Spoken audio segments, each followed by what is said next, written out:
Hello engineers, मैं हूं Prateek Parmar and you are watching engineer overload. Please subscribe the channel and press the bell icon to stay updated with the videos. Also you can share it with your friends. आज हम पढ़ने वाले हैं first chapter of basic mechanical engineering, जो कि है introduction. So let's get started.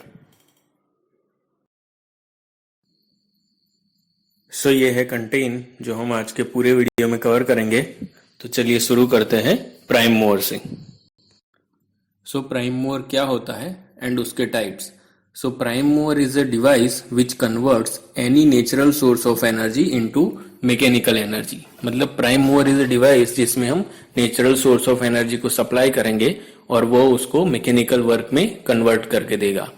उसको हम क्लासिफाई कर सकते हैं based on the energy use by it, जो दो तरह से हो सकता है. एक है थर्मल, दूसरा नॉन थर्मल. नॉन थर्मल में तीन टाइप है. हाइडल, जिसमें वाटर हाई लेवल पे रहेगा तो उसमें पोटेंशियल एनर्जी रहेगी जिसको हम मैकेनिकल एनर्जी में कन्वर्ट करेंगे. सेकंड इज टाइडल, जिसमें सी में जो टाइड्स आते रहते हैं उसको मैकेनिकल एनर्जी में कन्वर्ट करते हैं.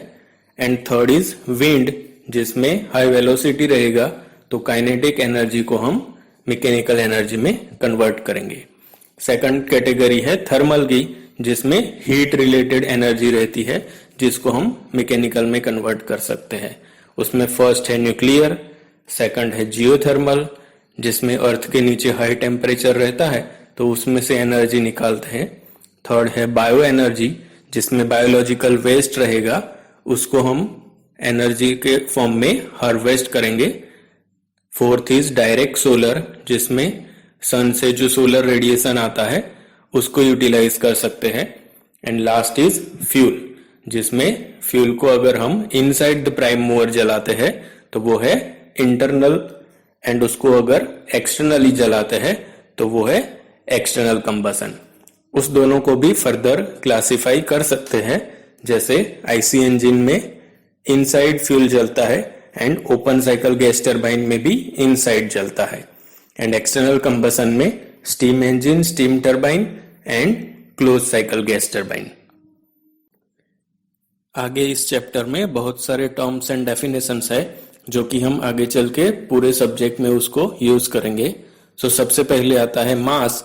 तो मास होता है quantity of matter contain in a body, जिसको हम किलोग्राम में मेजर करते हैं. जैसे आप देख सकते हो ये आदमी वेइंग मशीन पे खड़ा है तो उसका मास दिखा रहा है 70 kg. सेकंड टर्म है फोर्स, जो होता है मास इनटू एक्सेलरेशन एंड उसका यूनिट है न्यूटन. थर्ड टर्म है weight. Weight is a force exerted by gravitational acceleration.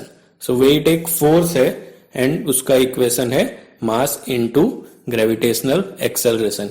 जैसे ये आदमी है उसका वेट अगर पूछे कितना है तो 70 kg बताएंगे आप, वो सही नहीं है. 70 kg उसका मास है, उसका वेट होगा 70 kg into 9.8 metre per second square. So 70 into 9.8 and that will be in newton. So वो उसका वेट होगा एंड 70 kg उसका मास है.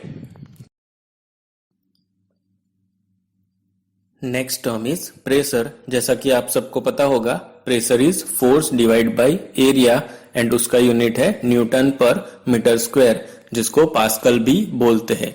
और एक यूनिट है प्रेशर का जो है बार, जो हम आगे यूज करेंगे एंड वो होता है 10⁵ पास्कल. यहाँ पे मैं 5 टाइप्स के प्रेशर के बारे में बात करूंगा, जिसमें से फर्स्ट है एब्सोल्यूट जीरो प्रेशर. ये वो प्रेशर है जिसमें प्रेशर की वैल्यू जीरो होती है. ऐसा तब पॉसिबल है जहां पे कुछ भी नहीं है, not even air, for example in space. Second is atmospheric pressure. It is the pressure on earth, क्योंकि हमारे ऊपर एटमॉस्फेयर है, एयर है, तो उसकी वजह से जो अर्थ के ऊपर, हम सब के ऊपर प्रेशर बना है वो है 1 एटमॉस्फेयर एंड उसकी वैल्यू है 1.01325 बार. यहाँ पिक्चर में आप देख सकते हो ये एटमॉस्फेयर का वर्टिकल कॉलम है जो प्रेशर बना रहा है पॉइंट x के ऊपर एंड वो प्रेशर है एटमॉस्फेरिक प्रेशर. और दो प्रेशर गेज एंड वैक्यूम जो एटमॉस्फेरिक प्रेशर से मेजर किए जा सकते हैं, एंड गेज प्रेशर है वो मोर देन एटमॉस्फेयर होता है, जबकि vacuum pressure less than atmosphere pressure होता है। और फिफ्थ वाला है एब्सोल्यूट प्रेशर, जो कि एब्सोल्यूट जीरो प्रेशर से मेजर। इन सब प्रेशर को इस डायग्राम के थ्रू समझा जा सकता है, जिसमें यहाँ सबसे नीचे हॉरिजॉन्टल लाइन पे हमारे पास है एब्सोल्यूट जीरो प्रेशर, जहां पे प्रेशर की वैल्यू है 0, और उसके ऊपर हॉरिजॉन्टल लाइन पे हमारे पास है एटमॉस्फेरिक प्रेशर, जिसकी वैल्यू अप्रोक्सीमेटली 1 बार है। अगर हमारा प्रेशर एट पॉइंट ए है, मतलब वो एटमॉस्फेयर से ज्यादा है, उसको अगर हम एटमॉस्फेयर से मेजर करते हैं कि कितना ज्यादा है, तो वो है गेज प्रेशर, उसको बोलेंगे हम गेज प्रेशर। अगर एट पॉइंट बी जो प्रेशर है वो एटमॉस्फेयर से कम है, और अगर हम उसको एटमॉस्फेरिक प्रेशर वाली लाइन से मेजर करते हैं तो उसको बोलेंगे हम वैक्यूम प्रेशर। और कोई भी प्रेशर हो, अगर हम उसको 0 लेवल से मेजर करते हैं तो उसको बोलेंगे हम absolute pressure.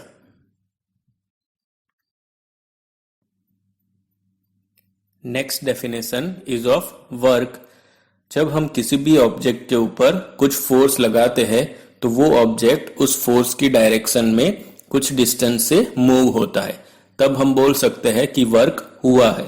So work is equals to force into displacement, and उसका यूनिट है न्यूटन इनटू मीटर, जिसको जूल भी बोलते हैं। Another term is power.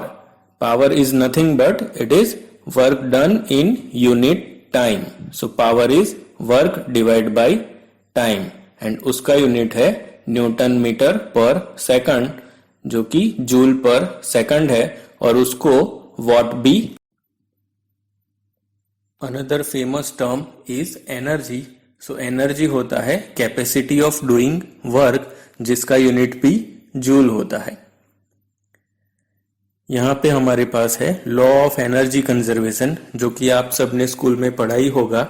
वो स्टेट करता है कि energy can not be created और destroyed, total amount of energy remains constant, only it can be transferred from one form to another form. यहाँ पे क्वालिटी ऑफ एनर्जी को दो तरह से क्लासिफाई किया जा सकता है, एक है हाई ग्रेड एनर्जी एंड दूसरा है low grade energy. High grade energy वो वाली है जिसको हम मैकेनिकल वर्क में कंप्लीटली कन्वर्ट कर सकते हैं, एंड लो ग्रेड एनर्जी वो है जिसको हम कंप्लीटली मैकेनिकल वर्क में कन्वर्ट नहीं कर सकते हैं, only some part of it can be converted into mechanical work. ये जो मैकेनिकल एनर्जी है उसके दो टाइप है, one is potential energy and second is kinetic energy. Potential energy वो ऑब्जेक्ट की हाइट या पोजीशन की वजह से होता है, जैसे water stored at higher level in a dam, उसमें पोटेंशियल एनर्जी होती है, उसका इक्वेशन है mgh। एंड जो काइनेटिक एनर्जी है वो ऑब्जेक्ट की मोशन की वजह से होती है, जैसे jet of water coming from nozzle, and उसका इक्वेशन है 1/2 mv²। आप सबने टेम्परेचर वर्ड तो सुना होगा, पर शायद उसका डेफिनेशन नहीं पता होगा। सो टेम्परेचर क्या होता है?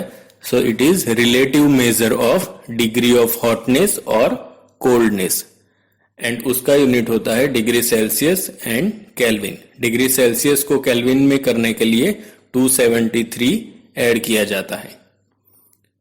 जब दो बॉडीज का टेम्परेचर सेम नहीं है, तब हाई टेम्परेचर वाली बॉडी से लो टेम्परेचर वाली बॉडी में एनर्जी इंटरेक्शन होता है। इस एनर्जी इंटरेक्शन को हीट एनर्जी बोलते हैं, एंड जब ये एनर्जी है एक टाइप की तो उसका यूनिट भी जूल या किलो जूल है। Another very important term is specific heat. वो होता है amount of heat required to change the temperature of 1 kg substance by 1 degree Celsius. 1 kg substance का टेम्परेचर 1 डिग्री चेंज करना है तो जो हीट रिक्वायर्ड है उसको बोलते हैं स्पेसिफिक हीट। ये दो टाइप की है, one is at constant volume and one is at constant pressure. ये हीट इंटरेक्शन अगर कांस्टेंट वॉल्यूम पे हो रहा है तो उसको बोलेंगे specific heat at constant volume CV, और अगर ये हीट इंटरेक्शन कांस्टेंट प्रेशर पे हो रहा है तो उसको बोलेंगे CP। Next term is internal energy, जो कि स्टोर्ड फॉर्म ऑफ एनर्जी है एंड जो सिर्फ और सिर्फ टेम्परेचर पे डिपेंड करता है। मतलब सिस्टम का सारा प्रॉपर्टी चेंज हो रहा है, पर अगर टेम्परेचर चेंज नहीं हो रहा है तो उसका इंटरनल एनर्जी भी चेंज नहीं होगा। Another term is enthalpy. It is a total energy content of a body. System में टोटल कितना एनर्जी है वो डिफाइन कर सकते हैं bye it's enthalpy. It is nothing but summation of internal energy and flow work. Flow work is multiplication of pressure and volume. So H is equals to U plus PV. इन दोनों को specific term में भी define करते हैं, उसके लिए उसको मास से डिवाइड किया जाता है। Next topic of the chapter is thermodynamic systems. तो सिस्टम वो मैटर या जगह है जिसके ऊपर हम स्टडी कर रहे हैं, और उसके अलावा उसके बाहर जो कुछ भी है उसको सराउंडिंग बोलेंगे। और सिस्टम और सराउंडिंग को जो सरफेस सेपरेट करेगी, ये सरफेस इमेजिनरी भी हो सकती है या फिजिकल भी हो सकती है, उसको बाउंड्री बोलेंगे। और इन सब को ऑल टुगेदर यूनिवर्स बोलते हैं। We have 3 types of system: open, closed and isolated system. In open system, across the boundary, mass and energy दोनों interact कर सकते हैं, जैसे कि पंप है, कंप्रेसर है। In closed system, across the boundary, mass transfer नहीं होता है, mass fix रहेगा and energy interact हो सकता है, जैसे कि प्रेशर कुकर है, उसके अंदर हमने पानी रखा है और हम उसको हीट दे रहे हैं, तो जब तक की सीटी नहीं बच जाती उसको क्लोज सिस्टम मान सकते हैं। And last is isolated system, जिसमें अक्रॉस द बाउंड्री ना तो मास ट्रांसफर हो सकता है ना ही एनर्जी ट्रांसफर हो सकता है, और उसका एग्जांपल है insulated thermos flask and universe. Universe से कुछ बाहर नहीं जा रहा है, ना ही यूनिवर्स में बाहर से कुछ अंदर आ रहा है, इसलिए उसको भी आइसोलेटेड सिस्टम मान सकते हैं। यहां हमारे पास है sign convention for heat and work. इसमें हम जानेंगे कि सिस्टम के साथ जब भी हीट एंड वर्क का इंटरेक्शन होता है तो कब उसको पॉजिटिव लेना है एंड कब उसको नेगेटिव लेना है। तो जब भी सिस्टम हमको वर्क देता है, we are getting work from the system, वो पॉजिटिव होता है, एंड उसके लिए हम सिस्टम में हीट सप्लाई करते हैं, इसीलिए वो भी पॉजिटिव होता है। पर जब उससे उल्टा होता है, मतलब हमको सिस्टम को वर्क देना पड़ रहा है, तो उसको हम नेगेटिव कंसिडर करेंगे, एंड जब भी सिस्टम हीट रिजेक्ट कर रहा है तो उसको भी नेगेटिव कंसिडर करेंगे। जनरल केस ये है कि हमको वर्क सिस्टम से चाहिए, उसके लिए हम उसको हीट सप्लाई करेंगे, तो ये दोनों पॉजिटिव रहेंगे और बाकी दोनों नेगेटिव रहेंगे। Next topic is types of thermodynamic properties. So कोई भी प्रॉपर्टी को 2 कैटेगरी में डिवाइड किया जा सकता है, एक है एक्सटेंसिव प्रॉपर्टी एंड दूसरा है इंटेंसिव प्रॉपर्टी। एक्सटेंसिव वो वाली प्रॉपर्टीज है जो मास पे डिपेंड करती है, एंड इंटेंसिव वो वाली है जो इंडिपेंडेंट ऑफ मास होती है। यहाँ फिगर में आप देख सकते हो, एक बॉक्स के अंदर जो मैटर है उसको बीच में से हाफ हाफ कर दिया है, तो उसका जो मास एंड वॉल्यूम है वो हाफ हो जा रहा है, जबकि उसका टेम्परेचर, प्रेशर एंड डेंसिटी वो सेम रहेगा। इसीलिए मास एंड वॉल्यूम वो एक्सटेंसिव प्रॉपर्टीज है, जबकि टेम्परेचर, प्रेशर एंड डेंसिटी वो intensive properties. Here we have the last 3 definitions of the chapter, जिसमें पहला है प्रोसेस। जब भी सिस्टम किसी एक इक्विलिब्रियम स्टेट से दूसरे में जाता है, मतलब सिस्टम की किसी भी प्रॉपर्टी में चेंज होता है, तो हम बोलेंगे कि प्रोसेस 1 से 2 हुआ है। ये प्रोसेस 1 से 2 होने के लिए पाथ ए भी हो सकता है, पाथ बी भी हो सकता है, कोई और पाथ सी, डी, ऐसा इनफाइनाइट नंबर्स ऑफ पाथ भी हो सकते हैं। तो प्रोसेस सिर्फ और सिर्फ एंड पॉइंट्स पे डिपेंड करता है, जैसे starting point 1 and and point 2, जबकि पाथ वो सीरीज ऑफ स्टेट्स है जिसके थ्रू प्रोसेस अकर होता है। Next is cycle.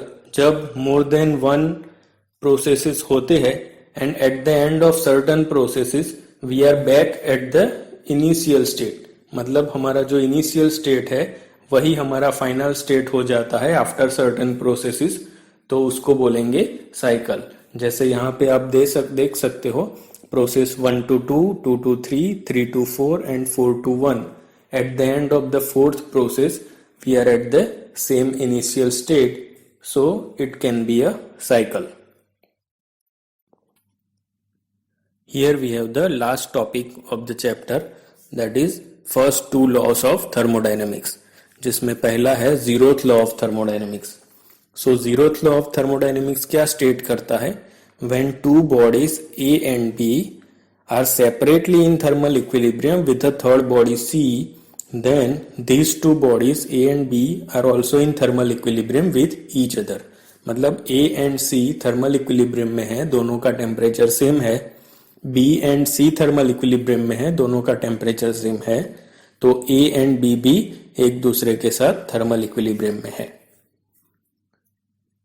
Now the first law of thermodynamics, it is nothing but the law of energy conservation, जो हमने आगे पढ़ लिया कि energy can not be created not destroyed, it can only transfer it's form. इस first law को open system के लिए अप्लाई करते हैं, तो सिस्टम में जो भी टोटल एनर्जी चेंज होता है वो इक्वल होता है हीट एंड वर्क का जो इंटरेक्शन होता है वो। So we can say that Q minus W is equals to change in energy delta E। System में जो हीट दिया उसमें से जो वर्क मिला वो रिमेनिंग जो बचा that is change in energy. ये चेंज इन एनर्जी कई तरह के हो सकते हैं, जैसे change in internal energy, change in kinetic energy and change in potential energy. इसी लॉ को क्लोज सिस्टम के लिए अप्लाई करेंगे, तो क्लोज सिस्टम में मास फिक्स होता है, जिसकी वजह से ज्यादा हाइट डिफरेंस नहीं होता है मोलिक्यूल या सब्सटेंस में, एंड ज्यादा मूवमेंट भी नहीं होता है, जिसकी वजह से kinetic energy and potential energy में ज्यादा कुछ चेंज नहीं आता है, जिसकी वजह से उसको नेग्लेक्ट कर सकते हैं। तो इक्वेशन हमारा हो जाएगा Q minus W is equals to only change in internal energy. इसी इक्वेशन को साइक्लिक प्रोसेस के लिए अप्लाई करें, तो साइक्लिक प्रोसेस में हमारा initial and final state same होता है, इसीलिए एनर्जी में कोई चेंज नहीं होता है। Initial and final state same है, so there is no change in energy, so delta E हमारा 0 हो जाएगा, जिसकी वजह से equation will be Q minus W is equals to 0। So here we are completing the session. If you have any doubt, contact me on my email given in the description. If you have not yet subscribed the channel, subscribe now and also share it with your friends. Goodbye.